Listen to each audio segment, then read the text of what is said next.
चलिए हम लोग आज केमिकल बॉन्ड का दूसरा क्लास करेंगे।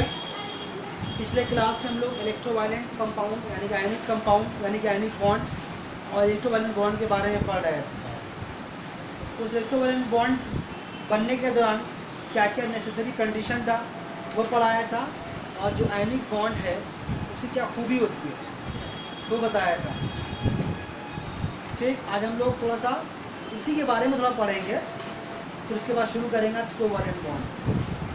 इलेक्ट्रोवायलेंट बॉन्ड यानी कि आयनिक बॉन्ड, उस बॉन्ड में क्या देख रहे थे हम लोग, जब भी कोई कंपाउंड बन रहा था 2 या 3 एलिमेंट से मिलने पर तो उसमें इलेक्ट्रॉन का मुकम्मल ट्रांसफ़र हो रहा है। उसमें एक आमतौर पर मेटल होता है, एक आमतौर पर नॉन मेटल होता है, यानी एक इलेक्ट्रॉन देने वाला होता है, यानी कि एक इलेक्ट्रॉन लेने वाला होता है। या ऐसे बोलेंगे एक मेटेलिक होता है और एक नॉन मेटेलिक होता है। एक का साइज़ बड़ा होता है, एक का साइज़ छोटा होता है। दोनों के इलेक्ट्रोनेगेटिविटी में काफ़ी डिफरेंस होता है, दोनों के इलेक्ट्रोनेगेटिविटी में काफ़ी फ़र्क होता है। जितना फ़र्क ज़्यादा होगा उतना ही ज़्यादा अच्छा आयनिक कंपाउंड बनेगा। ये सब नेसेसरी कंडीशन था। और जो इलेक्ट्रॉन को डोनेट करेगा आमतौर पर उसका साइज़ बड़ा होता है, और जो इलेक्ट्रॉन को गेन करेगा उसका आमतौर पर साइज़ छोटा होता है। याद आ रहा है ये सारा बात पढ़ा गया था। फिर उसके बाद बताया था आपको कि आयनिक बॉन्ड का कुछ बुनियादी खूबी है। ये बहुत हार्ड होता है, इसका मेल्टिंग पॉइंट बहुत ज़्यादा होता है, बॉइलिंग पॉइंट बहुत ज़्यादा होता है, ये आइसोमेरिज्म को रिप्रेजेंट नहीं करता। और उसके अलावा क्या क्या बताया था, ये ब्रिटल होता है, बहुत सख्त होता है, टूट जाएगा लेकिन अपना शक्ल चेंज नहीं करेगा। उसके अलावा बताया था ये नॉन वोलेटाइल होता है। उसके बाद अलावा बताया था कि आयनिक कंपाउंड का जो लिक्विड सोल्यूशन होगा, जो मोल्टेन स्टेट होगा, जो पिघले हुए शक्ल में आयनिक कंपाउंड का जो आयन होता है वो बिजली को बिजली गुजारने में मदद करता है। पढ़ाया था ये बात भी। और क्या बताया था कि आयनिक जो बॉन्ड होता है वो नॉन डायरेक्शनल इन नेचर होता है, इसका अपना एक ज्योमेट्रिकल शेप होता है। ठीक, ये सारा को भी किसके बारे में पढ़ाया था हम लोग, आयनिक कंपाउंड के बारे में पढ़ाया था। इसके बाद जो कोवैलेंट कंपाउंड आएगा तो कोवैलेंट बॉन्ड होगा तो ठीक सारा इसका उल्टा होगा। अगर आपको आयनिक कंपाउंड के वगैरह बारे में उसका प्रॉपर्टी याद है तो फिर आप आराम से कोवैलेंट भी समझ लेंगे। लेकिन अभी कोवैलेंट शुरू नहीं करेंगे। कुछ कंपाउंड का उसका बॉन्ड फॉर्मेशन कैसे होता है वो बना के दिखाएंगे। पिछले क्लास में एक ही बनाया था, NaCl। इसमें क्या देखा था, सोडियम अपने आखिरी मदार का एक इलेक्ट्रॉन को दान कर रहा था और क्लोरीन जो था एक इलेक्ट्रॉन को एक्सेप्ट कर रहा था। तो कभी कभी एग्जाम में आता है कि इसका इलेक्ट्रॉन डॉट स्ट्रक्चर बना के दिखा दो। जो बनाया था वो एक तरह का स्ट्रक्चर था, तो एग्जाम में कभी कभी स्ट्रक्चर को बना के दिखाने बोलता है। क्या बोलता है, इलेक्ट्रॉन डॉट स्ट्रक्चर बनाने बोलता है कि इसका कैसे बॉन्ड बन रहा है, आप इसको बना के समझाएंगे। तो हम आपको बना के दिखाते हैं। पहले एक बार फिर दोबारा NaCl बना के दिखाते हैं, और फिर एक बार आपको बाकी और कुछ एलिमेंट का बना कर दिखाएंगे। उसके बाद चलेंगे हम लोग कोवैलेंट बॉन्ड की तरफ। ठीक है, और हम क्या बताया था, बॉन्ड बनने के दौरान क्या होता है, हर एलिमेंट चाहता है कि उसके आखिरी मदार पर 8 इलेक्ट्रॉन जाए, ऑक्टेट उनको फुलफिल करना चाहता है। और कुछ 2 एलिमेंट ऐसा है जो डुप्लेट ग्रुप को फुलफिल करना चाहता है। क्या चाहता है कि जिस ग्रुप में जिस पीरियड में वो है उसी पीरियड का नोबेल गैस की तरह वो हो जाए। ठीक, इसके बारे में बहुत सारा मिसाल दे के बताया था। वीडियो नहीं भेजा आप लोगों ने, जब काम उस पर नहीं हुआ, नहीं भेजा अभी ना, इंशाल्लाह आने वाला मंगल से पहले भेज देंगे। ठीक है, आज वाला ही भेज देंगे, पिछला ही भेज देंगे। तो एक बार हम फिर आपको NaCl का फॉर्मेशन कैसे होता है बना के दिखाते हैं। तो NaCl ये कैसा कंपाउंड है, ये एक आयनिक कंपाउंड है। और आपको पहचान भी बता दिया था कैसे पहचाने कौन आयनिक कंपाउंड है, यानी कि इलेक्ट्रोवैलेंट कंपाउंड है। तो इसका जो स्ट्रक्चर बनाने के लिए, दिखाने के लिए आपको उस एलिमेंट का एटॉमिक नंबर पता होना चाहिए जिस एलिमेंट से मिल के बना है। जैसे किससे मिल के बना हुआ है, सोडियम से मिल के बना हुआ, क्लोरीन से मिल के बना हुआ, तो आपको सोडियम का और क्लोरीन का एटॉमिक नंबर पता होना चाहिए। क्या पता होना चाहिए, एटॉमिक नंबर पता होना चाहिए। और एटॉमिक नंबर जब पता रहेगा तभी उसके आखिरी मदार पर कितना इलेक्ट्रॉन तभी मालूम होगा, वरना नहीं मालूम होगा। क्या ख्याल है, अगर आपको एटॉमिक नंबर नहीं पता रहेगा तो उसके आखिरी मदार पर कितने इलेक्ट्रॉन है कैसे मालूम होगा। ठीक, ये सोडियम का एटॉमिक नंबर 11 है, तो पूरा 11 इलेक्ट्रॉन लिखे, उसका जो आखिरी मदार पर जो इलेक्ट्रॉन है उसी को लिखेंगे। क्योंकि अब क्या बताया था, जो वाइलेंस इलेक्ट्रॉन होता है, आखिरी मदार का जो इलेक्ट्रॉन होता है वही किसी केमिकल रिएक्शन में हिस्सा लेता है बॉन्ड बनाने के लिए। ठीक है, तो हम लोग क्या करेंगे, एक यहाँ पर लिखेंगे सोडियम। सोडियम लिखे तो सोडियम का आमतौर कितने इलेक्ट्रॉन होता है, 11 होता है। पहला पे 2, दूसरा पे 8, आखिरी पे 1, तो आखिरी वाला लेना है। तो आखिरी वाला हम इसके ऊपर 1 इलेक्ट्रॉन बनाएंगे, बना दिया 1 इलेक्ट्रॉन। इसके बाद दूसरा एलिमेंट कौन सा है, क्लोरीन। ये गैस है कि ना, तो क्लोरीन के आखिरी में यहाँ पे कितना है, 2, 8, 10 और 7, 17। कितना आखिरी में है, 7 है। चलिए इसका 7 बनाते हैं, 2, 2,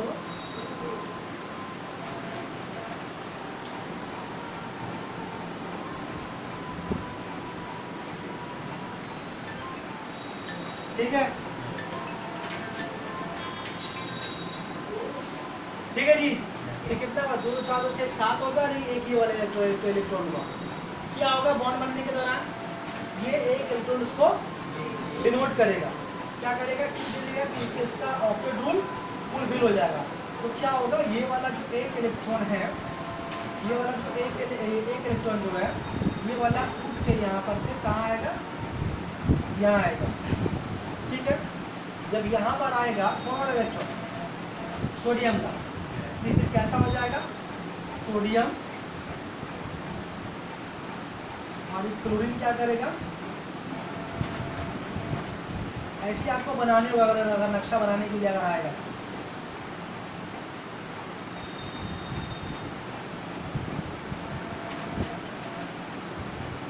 ये वाला क्या होगा, ब्लू वाला कहाँ चला आया, 2-3 कलर का पेन रखेंगे, रेड रंग को छोड़ करके, रेड कलर छोड़ करके ग्रीन रख लेंगे, ब्लैक रख लेंगे, ब्लू रख लेंगे। 3 पेन रहेगा, 3 पेन से मिलाकर नक्शा बना सकते हैं। ये इलेक्ट्रॉन इसको दे दिया, तो रिजल्टिंग क्या हुआ, रिजल्ट ये हुआ कि ये बन गया केटायन, है ना। और रिजल्टिंग यहाँ पर क्या हुआ, ये बन गया एनायन। इसका ऑक्टेट रूल फुलफिल हो गया। ठीक है, अब ये केटायन है और ये एनायन है, ये भी इलेक्ट्रिक चार्ज, ये भी इलेक्ट्रिक चार्ज। तो इलेक्ट्रोस्टैटिक फोर्स और अट्रैक्शन के बिना पे क्या होगा, दोनों में खिंचाव पैदा होगा और दोनों Na+ और Cl- एक दूसरे के करीब आ जाएगा। जब करीब आ जाएगा तो फाइनली क्या बनेगा हम लोगों का, NaCl। ठीक है, अब बताया था कि यहाँ पर चूंकि नॉन डायरेक्शनल है, तो इस क्लोरीन के आगे और भी सोडियम आके जमा होगा, इस सोडियम के आगे और भी क्लोरीन आके जमा होगा, फिर उस क्लोरीन के आगे बहुत ज़्यादा सोडियम आके जमा होगा। बताया था, ठीक। ये बन गया हम लोग का NaCl का इलेक्ट्रॉन डॉट स्ट्रक्चर। अब ऐसे ही एक और कंपाउंड लेते हैं, नाम लेते हैं उसका कैल्शियम ऑक्साइड, CaO नाम है इसका, कैल्शियम ऑक्साइड। तो कैल्शियम ऑक्साइड को इसका इस तरह से स्ट्रक्चर बनाने से पहले हम लोगों को कैल्शियम का एटॉमिक नंबर और ऑक्सीजन का एटॉमिक नंबर पता होना चाहिए। तो कैल्शियम का एटॉमिक नंबर कितना है, कैल्शियम का एटॉमिक नंबर 20 है। तो पहले पे 2, फिर 8, ठीक ना, बात समझ में आ रही, पहले पे 2 फिर 8, फिर कितना बचा, 10। ठीक है, अब 10 में 8 को ब्रेक कर लेंगे, क्योंकि ऑक्टेट रूल फुलफिल करना है ना, ऑक्टेट रूल फुलफिल करना है, उसको 8 करके ब्रेक करेंगे। पहले पे 2, फिर 8, फिर 8, 2, 8, 10, 10 और 18, कितना बच गया एक्स्ट्रा, 2। बात समझ में आ रही है, नहीं बात समझ, मतलब आपको जो आखिरी में जो 10 बचा, वो 10 में ज़्यादा इंपॉर्टेंट कौन सा इलेक्ट्रॉन है, आखिरी 2 इलेक्ट्रॉन।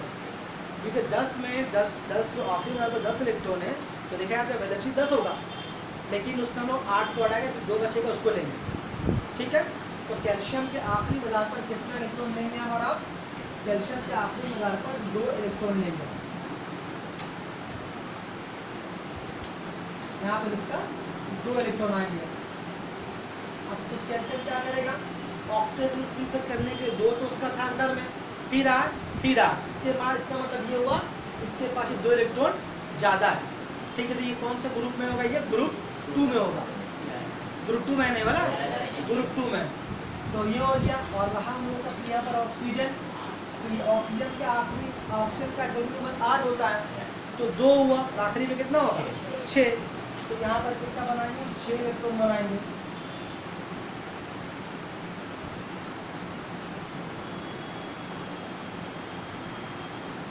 ऐसे देखते बोलते क्या होगा, आप लोग खुद बोलिए क्या होगा। ये इसको ऑक्टेट टू फुलफिल करने के लिए चाहिए 2 इलेक्ट्रॉन।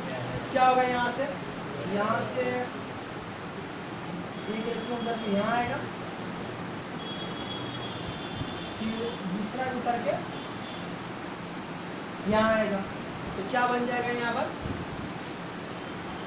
एक यहाँ चला आया और एक यहाँ चला आया, इसका ऑक्टेट टू हो गया।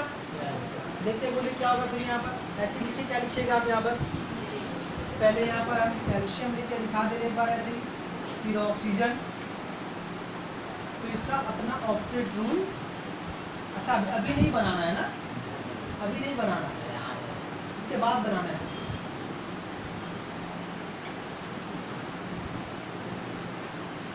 हम सेम तरह से बनाने की कोशिश कर रहे हैं। क्या होगा, यहाँ पर 2 ब्लू आएगा ना,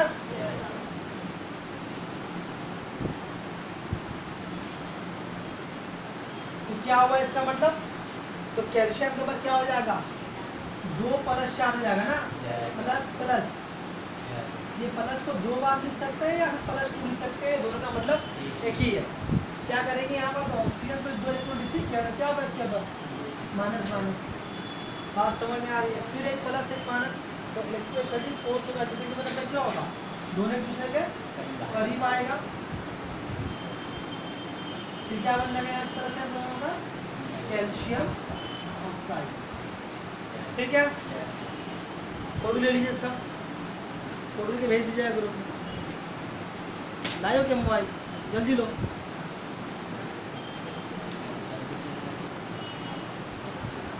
तो पाउस के बाबू जरा से इसी तरह से और भी कई सारा इलेक्ट्रोवायलेंट कंपाउंड है जो आप लोग जब नोट्स देंगे तो उसमें और भी कई सारा 5-6 डायग्राम बना के आपको दिखाना होगा। ज़रूरी है कि आपको इन लोगों का एटॉमिक नंबर पता होना चाहिए। एक और भारी वाला बना देते हैं तो फिर हम चलते हैं कोवैलेंट कंपाउंड की तरफ। इसको मिटावे,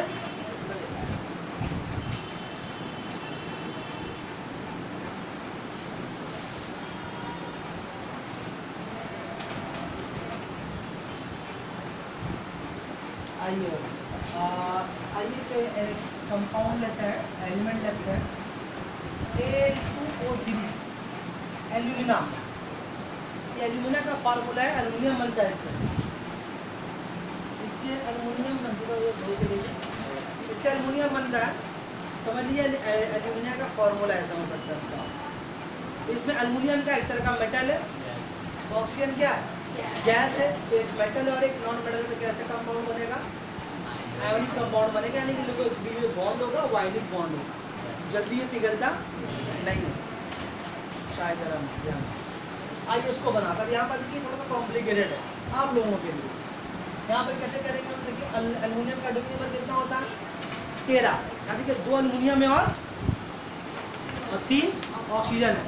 उसके मुकाबले जरा सा ये वाला थोड़ा सा भारी है, पता नहीं जरा सा भारी है।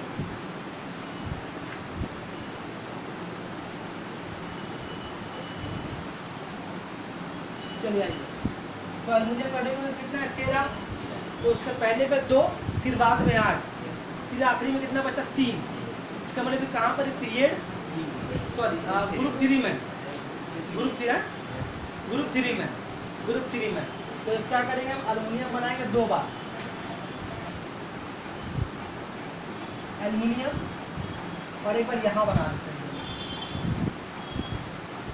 आप कहीं बना सकते हैं, हम ऐसे बना रहे तो देखने में अच्छा लगेगा। एल्यूमिनियम 2 एल्यूमिनियम है, इसमें कितना इलेक्ट्रॉन है 3 है ना, ये क्या ले लेते हैं 2 यहाँ और एक यहाँ ले लेते हैं।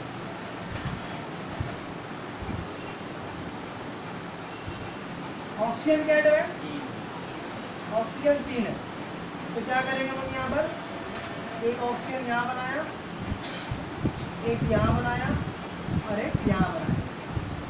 ठीक है, ऑक्सीजन कितना एटॉमिक नंबर है 8, तो आखिरी पे कितना है 6।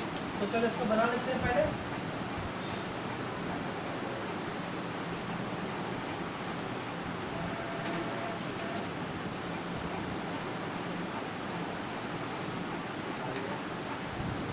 ढाल तो चाहे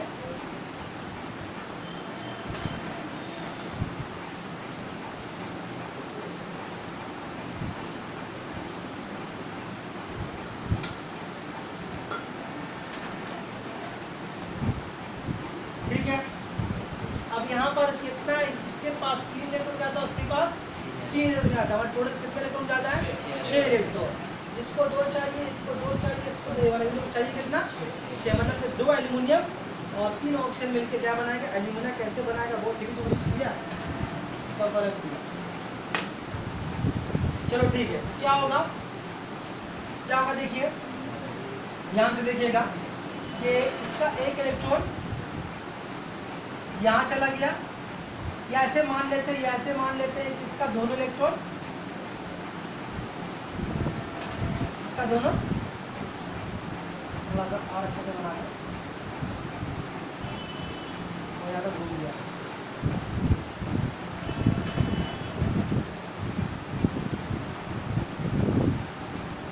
ठीक है, और ये वाले कहाँ चला गया? मान लीजिए यहाँ चला गया,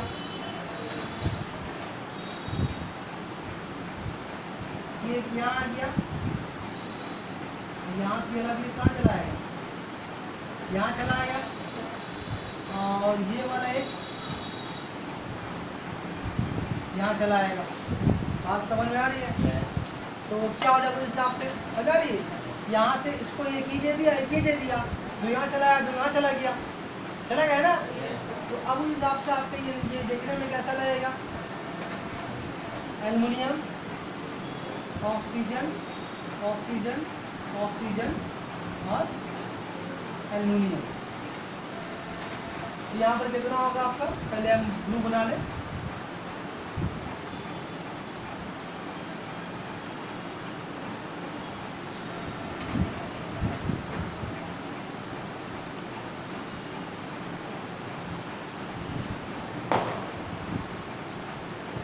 नोट्स पर बढ़िया से बना हुआ है,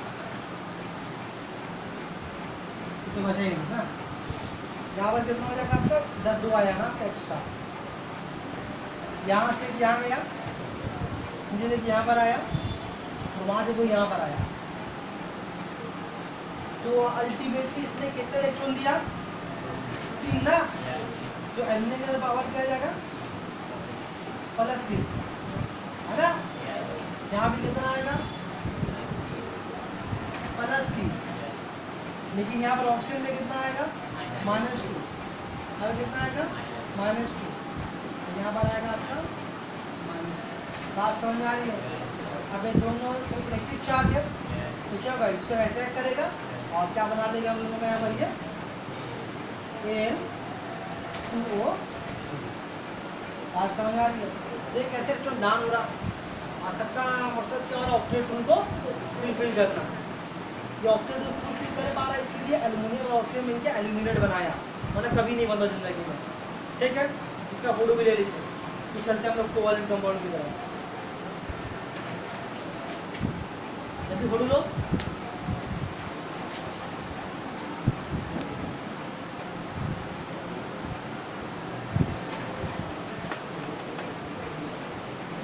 हटा दे, हो गया? मिटा दे भाई।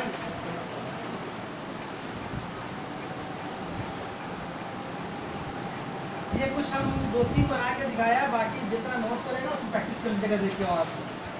अब आगे हम लोग पढ़ेंगे कोवैलेंट कंपाउंड या कोवैलेंट बॉन्ड। कोवैलेंट बॉन्ड में क्या है? इलेक्ट्रोवैलेंट बॉन्ड में क्या देखा था हम लोग? जब कोई एलिमेंट इलेक्ट्रॉन को मुकम्मल ट्रांसफर कर रहा था और दूसरा इलेक्ट्रॉन को पूरी एक्सेप्ट कर रहा था। लेकिन यहाँ पर क्या होगा?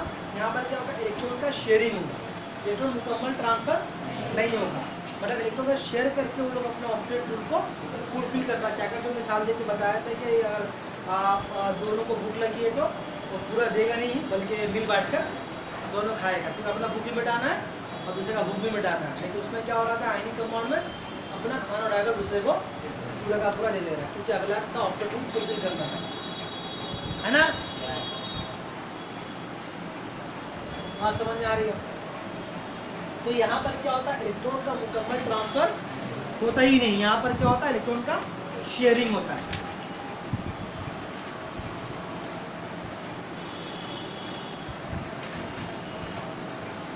यहाँ पर जो इम्पोर्टेंट डिफरेंस क्या उसके मुकाबले में यहाँ पर the number of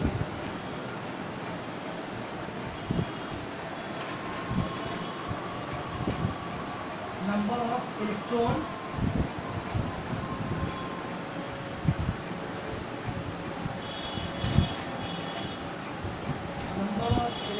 pair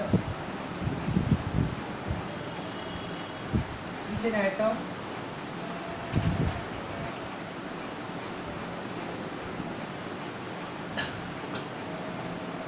share. ठीक है, मतलब यहाँ पर क्या होता है, इलेक्ट्रॉन जो एटम जो एलिमेंट होता है, जो एटम होता है, जो कंपाउंड बनाता है, वो इलेक्ट्रॉन का शेयरिंग करता है। शेयरिंग कैसा होता है वो समझाएंगे आगे आपको, नियम बना करके तो आपको समझ में आएगा। आप इसके बारे में समझिए कि हम लोग कैसे इस तरह कंपाउंड को देख कर समझेंगे कि कौन सा कोवैलेंट कंपाउंड है। ठीक है, तो सबसे पहले इसका बड़ा पहचान ये है कि जब भी ये बनेगा तो दोनों गैस रहेगा, दोनों गैस रहेगा। अब जहाँ देखेंगे दोनों गैस है या दोनों नॉन मेटल है, तो आप समझ जाइए ये कौन सा गैस और कौन सा कंपाउंड होगा, कोवैलेंट कंपाउंड होगा। या ऐसा हो कि दोनों दो एलिमेंट का इलेक्ट्रोनेगेटिविटी का डिफरेंस बहुत कम हो। जैसे कि एक पीरियड एक मान लो पीरियड 5 में एक ग्रुप 5 में ग्रुप 6 में, तो बहुत कम डिफरेंस है। जब ग्रुप 5 का एलिमेंट ग्रुप 6 के एलिमेंट से मिलेगा तो कोवैलेंट कंपाउंड बनेगा।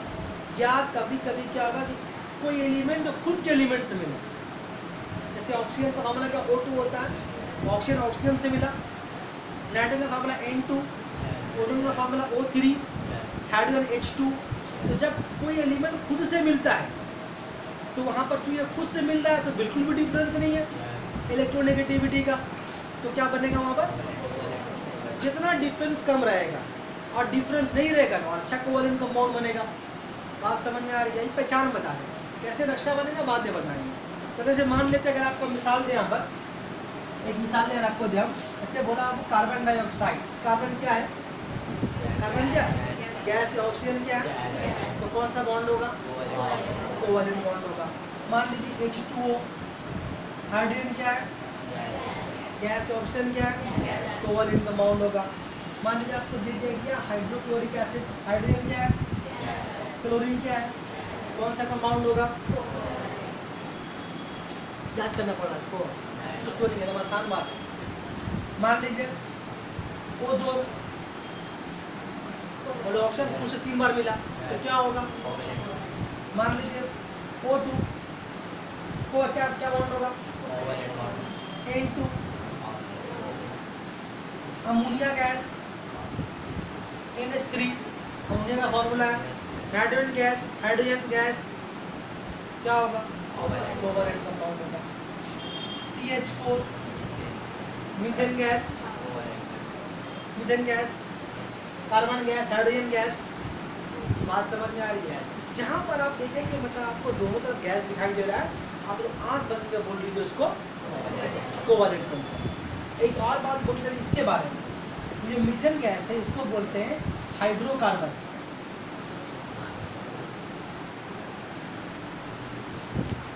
हाइड्रोकार्बन मतलब कि ये तो हमें एक मिसाल लिखा है, इस तरह मीथेन होता है, मीथीन होता है, एस्टिलीन होता है, इथिलीन होता है, बहुत सारा कंपाउंड है ऑर्गेनिक केमिस्ट्री जो आपका सिलेबस से इस बार निकल गया है।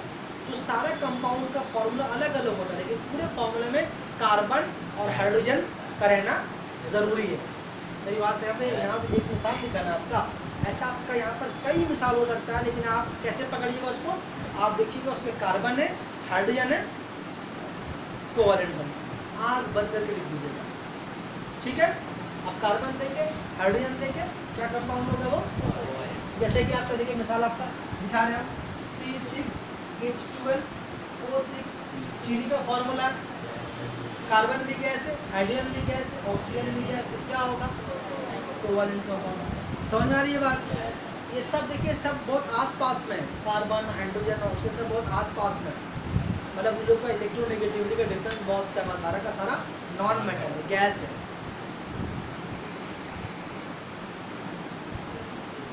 बात समझ में आ रही है, क्लियर है। आज मिसाल की मिसाल समझ में आया, O3, O2, N2, और भी एक मिसाल हो सकता है क्लोरीन, Cl2, क्वीन गैस भी आमतौर पर, और जिसका यहाँ पर 2 लिखा हुआ ना सब गैस को डाई एटॉमिक गैस बोलते हैं, और इसको बोलते हैं ट्राई एटॉमिक गैस। तो जान के फायदा नहीं है, वैसे आया तो बता दिया। अब यहाँ से आपका बॉन्ड समझिए, ये चैप्टर में हम लोग क्या पढ़ेंगे, बॉन्ड क्या तरह का होता है। इसमें बॉन्ड जो होता है एक होता है सिंगल बॉन्ड, सिंगल बॉन्ड, फिर पढ़ेंगे हम लोग हल्का फुल्का डबल बॉन्ड, फिर करेंगे हम पढ़ेंगे ट्रिपल बॉन्ड। पढ़ेंगे हम लोग अभी जो बता रहे हैं वैसे ही खत्म। Single bond, double bond, triple bond. तो single bond, double bond, triple bond का मतलब क्या होता है? देखिए ऑक्टेट टू फुलफिल यहाँ भी होता है और वहाँ पर भी होता है आयनिक कंपाउंड। लेकिन आयनिक कंपाउंड में कैसे हो रहा था फुलफिल? इलेक्ट्रॉन को ट्रांसफर करके हो रहा था, लेकिन कोवैलेंट में क्या होगा, इलेक्ट्रॉन को शेयर करके होगा। तो सिंगल बॉन्ड का मतलब क्या होता है? सिंगल बॉन्ड का मतलब ये होगा कि कोई दो एलिमेंट अगर कंबाइन करेगा तो इसका एक इलेक्ट्रॉन और उसका एक इलेक्ट्रॉन आपस में दूसरे को शेयर करेगा, तो बनेगा सिंगल बॉन्ड। जब आप डबल बॉन्ड होगा तो इसका मतलब अगर 2 एलिमेंट अगर कंबाइन कर रहा है तो इसका 2 इलेक्ट्रॉन और दूसरे एलिमेंट का 2 इलेक्ट्रॉन, ठीक है। वैसे ट्रिपल बॉन्ड का मतलब क्या होगा कि अगला एलिमेंट 3 इलेक्ट्रॉन शेयर कर रहा है, अगला भी 3 शेयर कर रहा है। तो इसको इस सिंगल बॉन्ड को इंडिकेट करते हैं 1 डैश से, डबल बॉन्ड को डबल डैश से, ट्रिपल बॉन्ड को ट्रिपल से। अब इसको अगर आपको थोड़ा बना के समझाएंगे तो ज़्यादा आपको क्लियर होगा। तो इसका सबसे फेमस एग्जांपल हम लोगों का अमोनिया, सबसे फेमस एग्जांपल है, तो उसी को पहले पकड़ते हैं। तो चलिए कहाँ पहले कार्बन डाइऑक्साइड को समझाते हैं, CO2, सब समझाएंगे अमोनिया। CO2 का स्ट्रक्चर बना के दिखा रहे हैं आपको, इसमें कैसे बनता है देखिए। कार्बन का एटॉमिक नंबर कितना है? बोलो बोलो ना, 6 ना, 6। तो यानी उसके आखिरी मूलांक पर कितना इलेक्ट्रॉन होगा? यानी उसके आखिरी मूलांक पर कितना इलेक्ट्रॉन है भाई?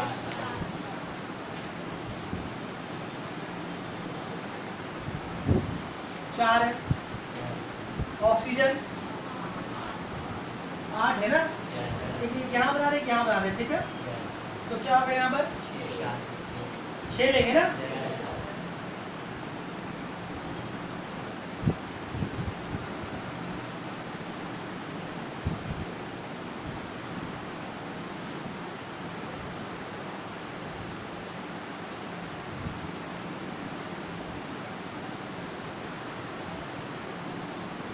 ध्यान से देखिएगा, दोनों में फर्क कितना है।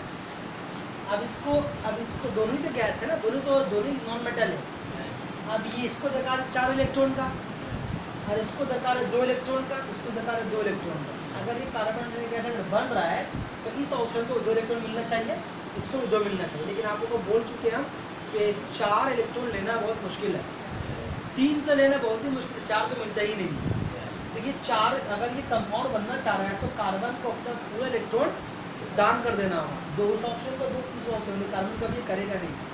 कार्बन बोलेगा जब हम 4 दे सकते हैं, 4 ले भी सकते हैं, तब देने का ताकत रखते हुए लेने का ताकत भी रखते हैं। ये लोग मांगेगा ऑक्सीजन से मांगेगा, ऑक्सीजन बोलेगा हम क्या चाहते हैं, हमको 2 का दरकार है, ये बोलेगा हमको भी 2 का दरकार है। तो ना वो देगा, ना ये देगा, ना ये देगा, ना वो देगा। तो होगा क्या, मतलब किसी के पास रोटी, किसी के पास सालन है। रोटी भी खली नहीं खा, सालन भी खली नहीं खा सकता। एक काम कर, सालन हम नहीं खाए, रोटी तुम भी लेगा, दोनों मिल बैठ के, एक रोटी तुम ले, एक रोटी हम ले, सालन मिल बैठ के खाएंगे। हो सकता है ऐसा?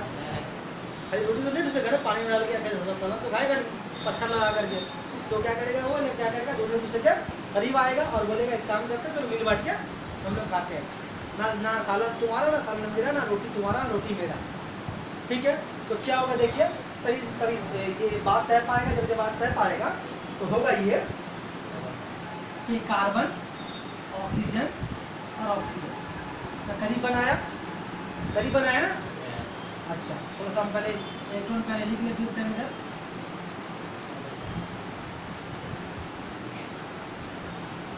इसका 2 इलेक्ट्रॉन को यहाँ लिख रहे हैं, कोई फर्क नहीं पड़ता, ठीक है।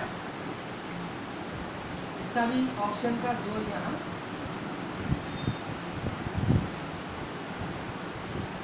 कार्बन भी क्या करेगा, तो दोनों इसका खान यहाँ लगा लिया लो, ठीक है। बात समझ में आ रही है? अब क्या होगा, अब ऐसे ही इस ऑक्सीजन से पूछा जाएगा कि तुम्हारे पास कितना इलेक्ट्रॉन है, ये बोलेगा मेरे पास 8 है। कहाँ 8 है? 2 2 4 2 6। उस टाइम कार्बन चुप रहे, कुछ नहीं बोलेगा, हेल्प कर रहा है उसको, ऑक्टेट टू फुलफिल कर रहे हैं ना।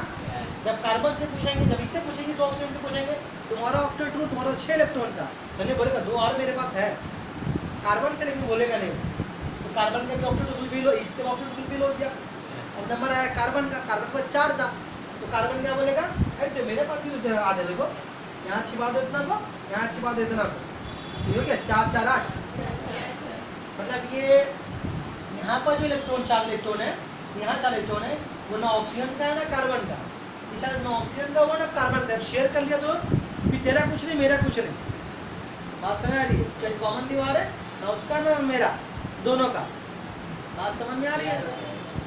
तो क्या होगा, ये इलेक्ट्रॉन, ये दोनों, ये जो 2 इलेक्ट्रॉन 4 इलेक्ट्रॉन यहाँ पर है, वो कार्बन भी नहीं बोल रहा था कि मेरा, और ऑक्सीजन भी नहीं बोल रहा था वो मेरा। हाँ ऑक्सीजन इसके बाद ये बोल रहा था कि मेरा, लेकिन इस पे ऑक्सीजन का चारों पे अकेला का अधिकार अब नहीं है, क्योंकि अगर कार्बन दिया नहीं तो बॉन्ड नहीं बनता, या ऑक्सीजन दे दीजिए तो बॉन्ड नहीं बनता। तो दोनों का म्यूचुअल अंडरस्टैंडिंग से यहाँ पर काम हुआ है, ठीक है। तो यहाँ से 2 इलेक्ट्रॉन यहाँ से आया, इसका 2 इलेक्ट्रॉन यहाँ से आया, इसका यहाँ से 2 इलेक्ट्रॉन, इसका यहाँ से 2 इलेक्ट्रॉन, तो कैसा बॉन्ड बनेगा? सिंगल बॉन्ड है, डबल बॉन्ड, डबल बॉन्ड बनेगा ना। तो यहाँ पर ये वाला कैसा हो जाएगा, कैसा हो जाएगा, यहाँ पर कार्बन ऑक्सीजन ऑक्सीजन, और यहाँ पर आपका मान लेते हैं ये आपका बन गया ऐसे, यहाँ पर डबल बॉन्ड। तो फाइनली बने हैं क्या आपका यहाँ पर ये, इसका मतलब कार्बन डाइऑक्साइड में कार्बन और ऑक्सीजन के बीच में डबल बॉन्ड है। ये जो बॉन्ड का जो साइन है, वो बॉन्ड का दोनों एंड में हम लोग समझ रहे, यहाँ एक इलेक्ट्रॉन है, यहाँ पर एक इलेक्ट्रॉन है, यहाँ पर एक इलेक्ट्रॉन है, यहाँ पर एक इलेक्ट्रॉन है, यहाँ पर एक इलेक्ट्रॉन बैठा हुआ है, यहाँ पर इलेक्ट्रॉन है, यहाँ पर एक इलेक्ट्रॉन है, यहाँ पर एक इलेक्ट्रॉन है। ये जो बॉन्ड में जो इलेक्ट्रॉन शामिल हो रहा है, वो किसी का अपना जागीर नहीं है, बल्कि दोनों का कॉमन प्रॉपर्टी है। बात समझ में आ रही है? तो ऐसे बना ये। यहाँ पर क्या हुआ, देखो ट्रांसफर इलेक्ट्रॉन का नहीं हुआ, इलेक्ट्रॉन का शेयरिंग हो। तो इसीलिए शुरू में क्या लिखा है कि कोवैलेंट कंपाउंड में इलेक्ट्रॉन का शेयरिंग होता है। बात समझ में आ रही है? अब एक और मिसाल ये बना के दिखा रहे, उसका फोटो लोड बना के दिखा रहे मुनिया का, जल्दी से फोटो लोड उसका खत्म हो गया,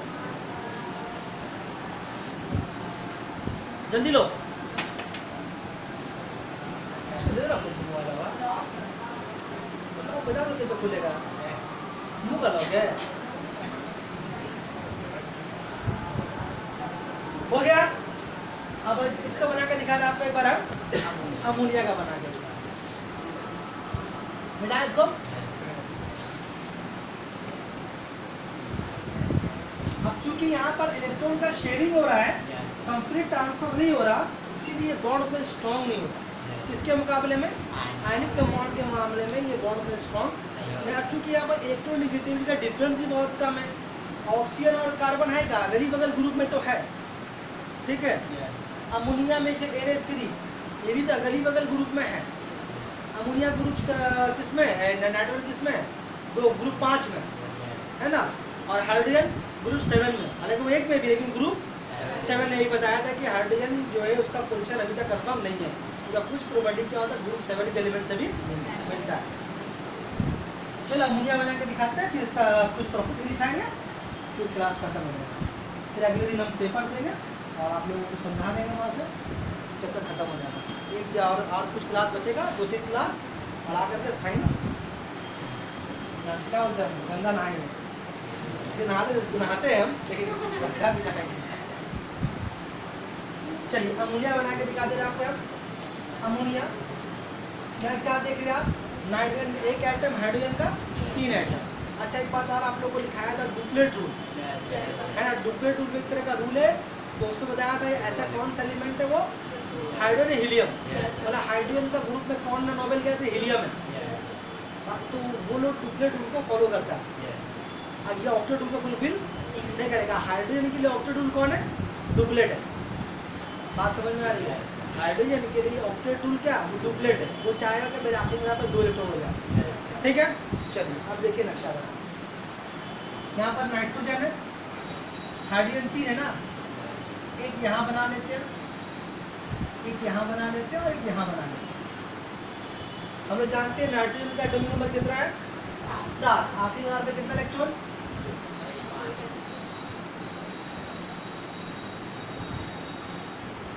5। हाइड्रोजन का आखिरी नंबर 1 इलेक्ट्रॉन।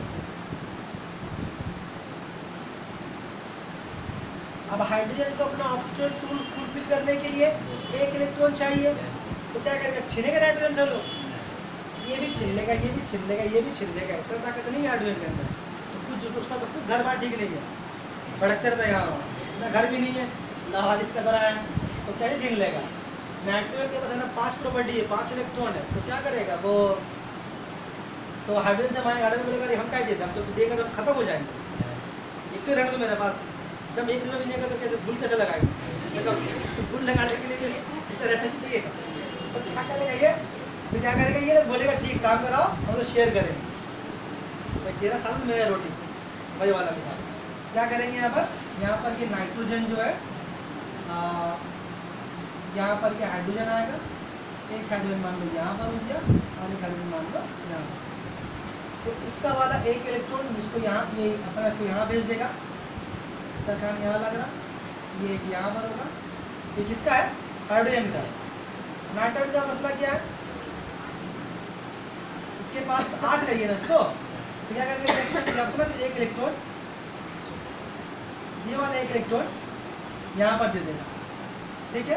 और यहाँ का 1 इलेक्ट्रॉन, यहाँ का 1 इलेक्ट्रॉन कहाँ दे दिया, यहाँ दे दिया, यहाँ का इलेक्ट्रॉन कहाँ दे दिया है, यहाँ गया। अभी कितना बच गया इसके पास 2, एक यहाँ बच गया और एक यहाँ बच गया है ना, बोलो ना भाई, एक यहाँ बच गया और एक यहाँ बच गया। अब तुम देखो यहाँ पर जो बॉन्ड में जो कॉमन इलेक्ट्रॉन कौन सा, ये दोनों ना, तो अगर हाइड्रोजन से अगर इसको यहाँ लेके यहाँ लेको अच्छा रहेगा, मिक्स हो जाएगा इसको यहाँ, अब ठीक लगा देखने में। अब तुम देखो यहाँ पर अगर हम पूछे नाइट्रोजन तुम्हारा ऑक्टेट फुलफिल हुआ, बोले कहाँ हुआ, बोले कहाँ, बोले 2 2 4 2 6 2 8, ठीक है, बात समझ में आ रही है। तो उसको हाइड्रोजन कुछ नहीं बोलेगा, बोले ठीक है नाइट्रोजन तुम नाम कमाओ, तुम नाम कमाओ, तुम बोलते मेरा ऑक्टेट फुलफिल हो गया। आप जाएंगे हम पूछेंगे तीनों हाइड्रोजन तुम्हारा डुप्लीकेट फुलफिल हुआ, तो मैंने कहा आई तो मेरा एक तो उससे नाइट्रोजन चुप रहेगा, तो इसका भी डुप्लीकेट हो गया, इसका भी डुप्लीकेट हो गया, इसका भी डुप्लीकेट हो गया, इसका भी डुप्लीकेट हो गया, और इसका तो ऑक्टेट हो गया, फुलफिल हुआ। यहाँ पर ये कैसा बन गया, यहाँ पर कैसा बन गया आपका नाइट्रोजन हाइड्रोजन हाइड्रोजन हाइड्रोजन, क्या हुआ यहाँ पर हुआ 1 बॉन्ड 2 बॉन्ड 3 बॉन्ड, तीनों बॉन्ड कैसा कैसा बना, जहाँ में कहीं पूछ लेता है बताओ तो अमोनिया में नाइट्रोजन में हाइड्रोजन में कौन सा बॉन्ड है, या जो कुछ कंपाउंड मिटा दिया पूछ लेगा आप कैसे कीजिएगा, आपको आएगा तब ना बोलिएगा आप कितना का रटिएगा, इतना कंपाउंड कितना रटिएगा, रट ही नहीं पाइएगा, ठीक है। तो क्या बन गया फिर हम लोगों का ये NH3 बन गया, बात समझ में आ रही है। इसको बोलते हैं ल्यूइस डॉट स्ट्रक्चर, जो साइंटिस्ट ने जो नाम शुरू में लिखाया था वही उसी ने कोवलेंट बॉन्ड का स्ट्रक्चर को समझाया था, बनाकर स्ट्रक्चर से, चूंकि उसने बनाया था तो उसी के नाम पे पड़ गया ल्यूइस डॉट स्ट्रक्चर, ठीक है। नोट्स और साफ से बना हुआ है, आप लोग उसमें देख आराम से और बाकी कंपाउंड का आसानी से बना सकते हैं, और भी बना के दिखाना चाहे तो आप घर में ट्राई लीजिएगा, ऐसा आएगा पूछ लीजिएगा, ठीक है। ज़्यादा भारी चीज़ है नहीं, एक आध और दिखाना होगा अजीब नहीं दिखाना होगा। चलिए अब क्या करते हैं, आपको दिखाते हैं कोवैलेंट कंपाउंड का नेसेसरी कंडीशन। पहचान बता दिया आपको ना, कोई कंपाउंड नहीं छूटेगा, आप एबीटीए खोलिए, मार्टिन मातो खोलिए, कोई बुक खोलिए, जो पहचान बताया आपको पकड़ने का, एक क्वेश्चन ऐसा भी नहीं होगा जो आप मिस कर जाइएगा और बोलिएगा कि इलेक्ट्रोवालेंट है ना कोवैलेंट है, हर क्वेश्चन का जवाब दे पाइए, बात समझ में आ रही है। मिटावे इसको, ले लिए बोर्ड इसका। अब आइए कोवैलेंट कंपाउंड का कैरेक्टरिस्टिक्स, जैसे लास्ट पढ़ाना है और 2-3 एक्सेप्शन कैसे वो पढ़ाना है, तो एक्सेप्शन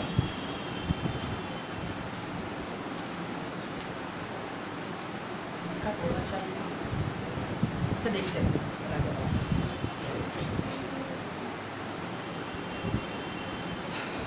आइए पहला क्वेश्चन, पहला बात, जितना भी कोवैलेंट कंपाउंड है वो नॉर्मल टेम्परेचर प्रेशर पर एनटीपी पर या तो गैस या तो वो लिक्विड है, सॉलिड नहीं, बात समझ में आ रही है?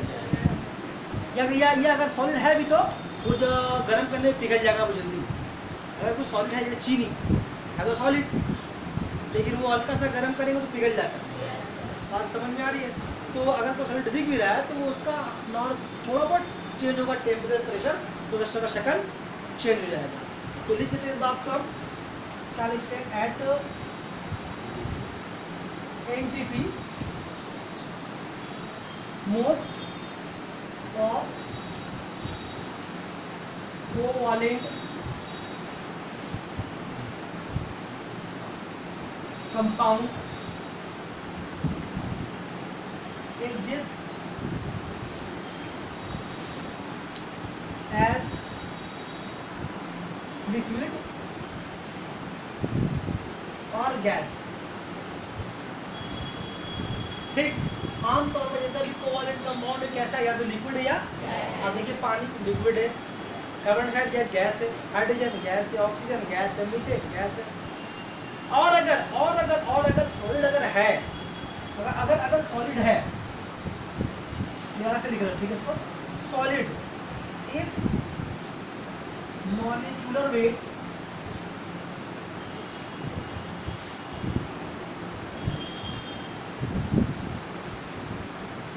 Is heavy. और अगर कोई अगर सॉलिड है भी तो उसका मॉलिक्यूलर वेट बहुत हेवी। आप देखिए, किसी को देखिए, चीनी को देखिए ना, C6H12O6, मतलब कार्बन का 6 एटम, हाइड्रोजन का 12 एटम, ऑक्सीजन का 6 एटम, तो इसका मॉलिक्यूलर वेट बहुत हेवी, बहुत सारा एटम मिलके बना है ना। और कार्बन डाइऑक्साइड में क्या था, एक बार C मिला, 2 बार O2 मिला। अमोनिया में क्या, एक बार नाइट्रोजन मिला, 3 बार। इससे बहुत हल्का वेट का कंपाउंड है। और अगर ये सब क्या बहुत हेवी वेट का कंपाउंड है, तो ये लोग सॉलिड पाया जाता है। इसका मतलब ये नहीं कि ये लोग आयनिक कंपाउंड है। बात समझ में आ रही है? तो क्या लिखा कि आमतौर पर जो कितना भी कंपाउंड कोवालेंट होगा वो तो या तो लिक्विड होगा या तो गैस होगा, नॉर्मल टेम्परेचर प्रेशर। Q&B बोल रहे आपकी जाएगा पानी को जमा कर लेके चला है, बोले सर आप तो बोले पानी कोवालेंट कंपाउंड है लेकिन बर्फ बन जाएगी, आप तो बोले सॉलिड होगा नहीं वाला।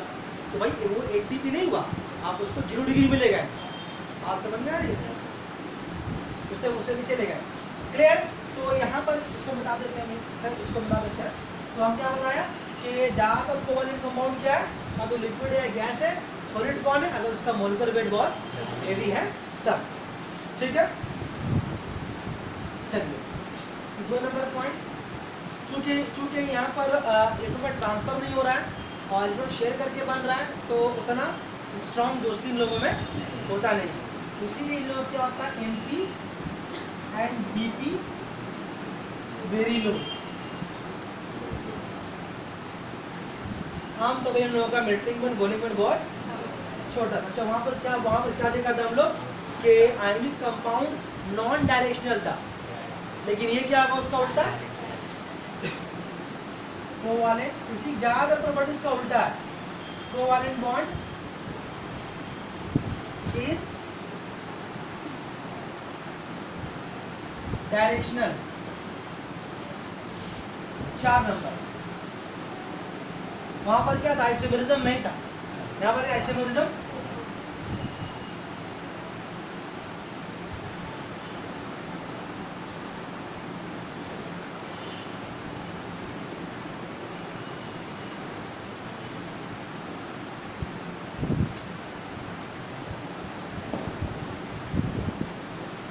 चार नंबर, soluble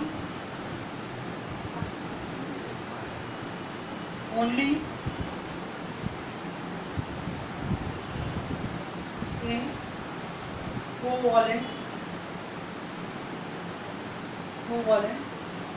कंपाउंड। मतलब क्या, एक कोवालेंट कंपाउंड आमतौर पर कोवालेंट कंपाउंड में ही हल होगा, वो आप उसको इलेक्ट्रोलाइट कंपाउंड में हल उसको मतलब डिजोल्व होगा नहीं। लेकिन इसके अलावा क्योंकि पानी के बारे में क्या बताया आपको, पानी क्या, पानी वाटर H2O, ये क्या एक तरह का कोवालेंट कंपाउंड है, लेकिन इसके बारे में बताया था ये पोलर सॉल्वेंट है, ये पोलर सॉल्वेंट है।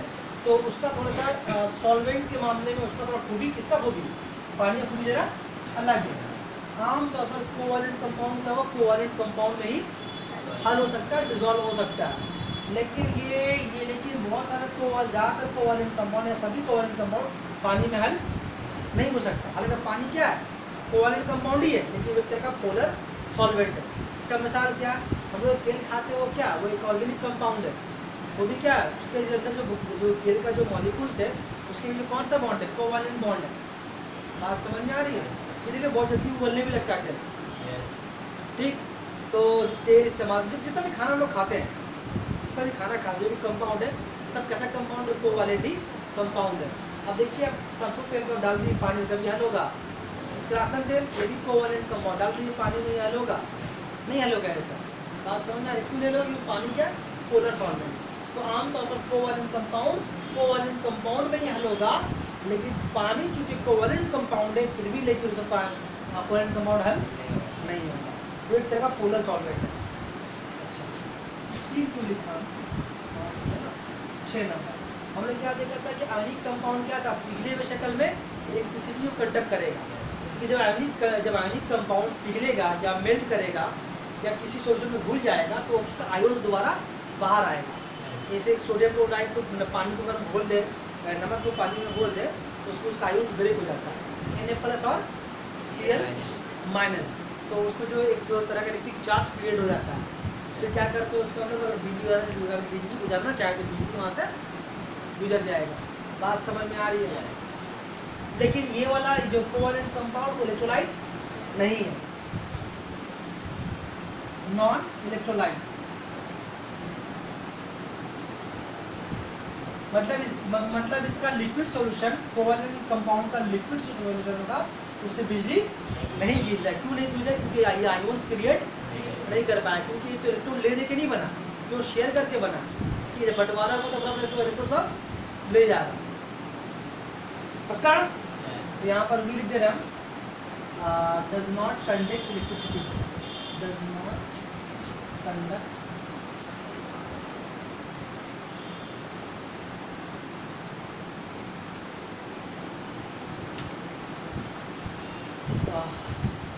उसके बाद 7वां नंबर, ये बहुत सॉफ्ट होता है।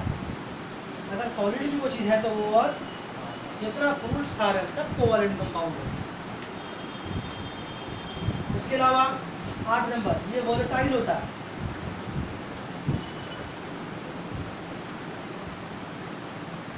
हेम्योपैथी का जो डॉक्टर लोग का जो कंपाउंड दवा खिलाता है सब कोवैलेंट कंपाउंड। देखिए सब अल्कोहल टाइप का होता है, डालने में ठंडा लगेगा। ठंडा लगने का मतलब क्या होता है, वो बॉडी से इवैपोरेट हो रहा है, मतलब भाप बन के वो हवा में शामिल हो रहा है। तो इसीलिए क्या बोलो, वो तरह क्या होता है, वोलेटाइल होता है। जितना भी कोवैलेंट कंपाउंड है सब अच्छा वोलेटाइल है। अब पानी को छोड़ दिए वो भी वोलेटाइल है, अब तेल को छोड़ दिए वो भी वोलेटाइल है। अब उसमें कुछ ज़्यादा है, कुछ में कुछ कम है। जैसे पेट्रोल, वो भी तरह का ऑर्गेनिक कंपाउंड, लेकिन बहुत हेवी वोलेटाइल है। आप डालिएगा वो भाप बन के उड़ जाए बहुत तेज़ी के साथ। राशन तेल भी खुला छोड़ दिए वो भी आहिस्ता आहिस्ता भाप बन के उड़ जाएगा। लेकिन पेट्रोल को चेक मत कीजिएगा, ठीक है, पेट्रोल वो कुछ हो जाएगा वगैरह सारे से बोलेंगे, ठीक है। अच्छा, 8 नंबर 9 नंबर, बहुत स्लो रिएक्शन है। उसमें क्या था, बहुत फास्ट रिएक्शन था ना। अब देखिए सब उसका उल्टा है, वो बहुत हार्ड था, ये सॉफ्ट है। वो नॉन वोलेटाइल था, ये वोलेटाइल है। वो इलेक्ट्रोलाइट था, ये नॉन इलेक्ट्रोलाइट है। उसका आइसोमेरिज्म नहीं था, इसका है। ये डायरेक्शनल था, वो नॉन डायरेक्शनल है। उसका मेल्टिंग पॉइंट पर बहुत हाई, उसका वेरी लो है। देखिए फर्क ये, अगर एग्जाम में आप आएगा तो यहीं से आराम से 3-4 फर्क बनाना तो बहुत बड़ी बात है, आराम से बना लीजिएगा। लिख दिया 9, ये ना 9 ही है। उसके अलावा क्या है,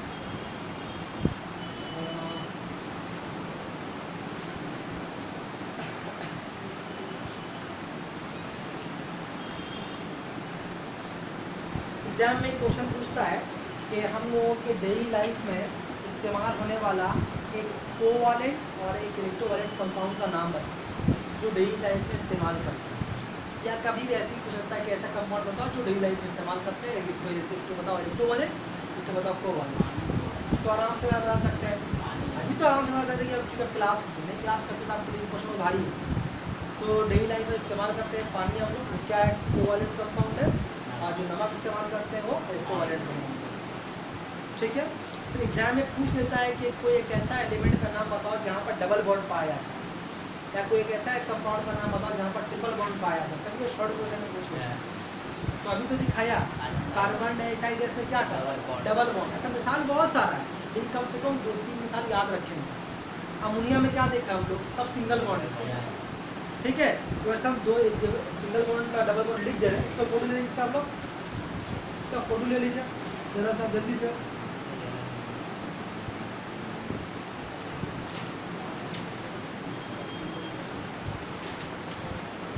वो वाला बुक लाए कोई आरामिद वाला बुक देखे कुछ एक्सेप्शन केस उसमें ले लिए, ले लीजिए।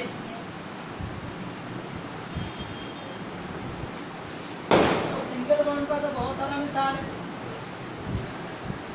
पानी में डबल बॉन्ड है,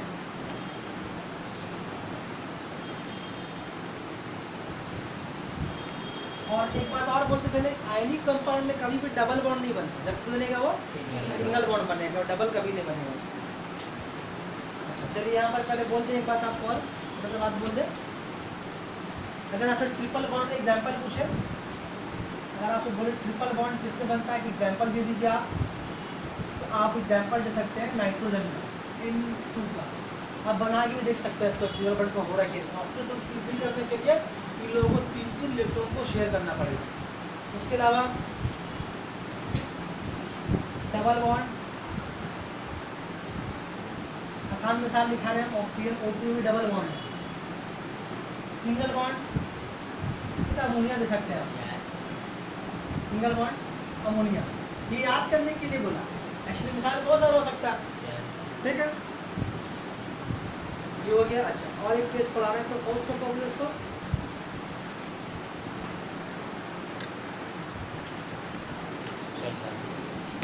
कुछ एलिमेंट ऐसा है जहाँ पर ऑक्टेट रूल भी फुलफिल नहीं करता और ट्रिपलेट रूल भी फुलफिल नहीं करता।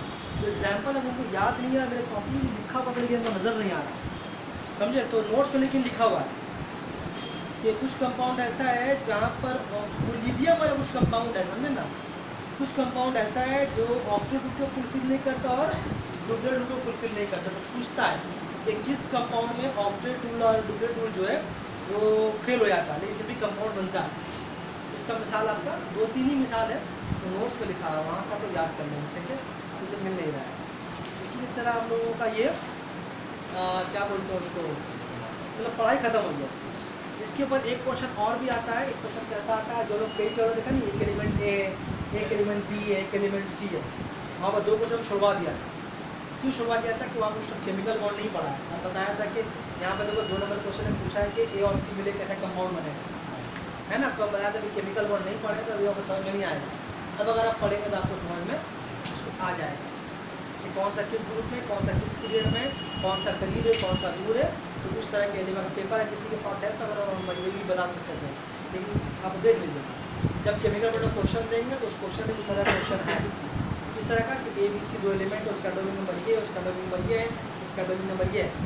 बट अब इस तरह का क्वेश्चन जो है अगर पेरियोडिक टेबल में नहीं आया तो केमिकल बॉन्ड में आया, केमिकल बॉन्ड में नहीं आया तो पेरियोडिक टेबल में आएगा, लेकिन एक क्वेश्चन जरूर आएगा और अच्छा नंबर। ज़्यादा कुछ याद करने का तो नहीं है, समझा हुआ चीज़ है। 3 नंबर आपको उसमें बहुत कम लिखने का, आपको 3 नंबर आसानी से मिल जाता है, ठीक है। जब नोट्स का देंगे और क्वेश्चन देंगे, क्वेश्चन नेक्स्ट क्लास में ही देंगे, अब नेक्स्ट क्लास को 3 रुपये करके लेके आइएगा। बंद कर